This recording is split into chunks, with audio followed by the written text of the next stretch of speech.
స్వామివారి కళ్యాణానికి సర్వం సిద్ధం. ములుగు జిల్లా మంగపేట మండలం మల్లూరు శ్రీ హేమాచల లక్ష్మీ నరసింహస్వామివారి కళ్యాణానికి అన్ని ఏర్పాట్లు పూర్తి చేశామని ఆలయ కమిటీ సభ్యులు తెలిపారు. భక్తుల సౌకర్యార్థం ప్రాథమిక ఆరోగ్య కేంద్రం, చలివేంద్రాలు, చలువ పందిళ్లు, భక్తుల కోసం ప్రత్యేకంగా ఆర్టీసీ బస్సును ఏర్పాటు చేయడం జరిగిందని, కావున భక్తులు అధిక సంఖ్యలో పాల్గొని స్వామివారి తీర్థప్రసాదాలు స్వీకరించాలని ఆలయ కమిటీ సభ్యులు కోరుతున్నారు. నా పేరు కె సతీష్. ఇటు నుంచి వచ్చాం ఇక్కడికి లక్ష్మీనరసింహస్వామి తీర్థానికి ఇక్కడ మేము వచ్చాం. స్వామివారి కళ్యాణానికి ఎలాంటి లేకుండా అన్ని ఖచ్చితంగా మొత్తం పూర్తి అయిపోయాయి.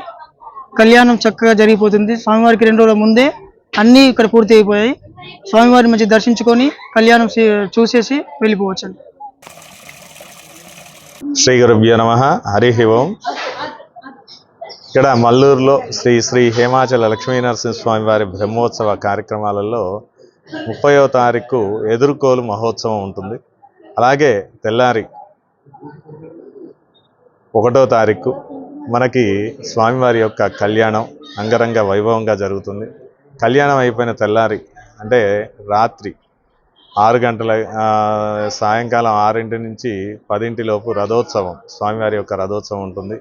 ఆ రథోత్సవం అయిపోయిన తెల్లారి సదస్యం తర్వాత తెప్పోత్సవ కార్యక్రమం ఉంటుంది. ఆ కార్యక్రమం అయిపోయిన తర్వాత నాగవల్లి కార్యక్రమం, చక్రస్థానాలు, నాగవల్లి కార్యక్రమం అంగరంగ వైభవంగా చేస్తారు. ఆ తర్వాత వసంతోత్సవంతోనే ఆ యొక్క స్వామివారి యొక్క బ్రహ్మోత్సవాలు ముగింపు అవుతాయి.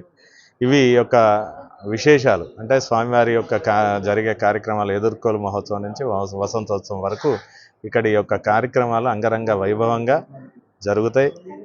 ప్రప్రథమంగా 1వ తారీఖు మనకి స్వామివారి యొక్క కళ్యాణం జరుగుతుంది. కాబట్టి అందరూ కూడా అధిక సంఖ్యలో భక్తులు పాల్గొని ఆ స్వామివారి యొక్క తీర్థ ప్రసాదములు స్వీకరించవలసిందిగా కోరుచున్నాం.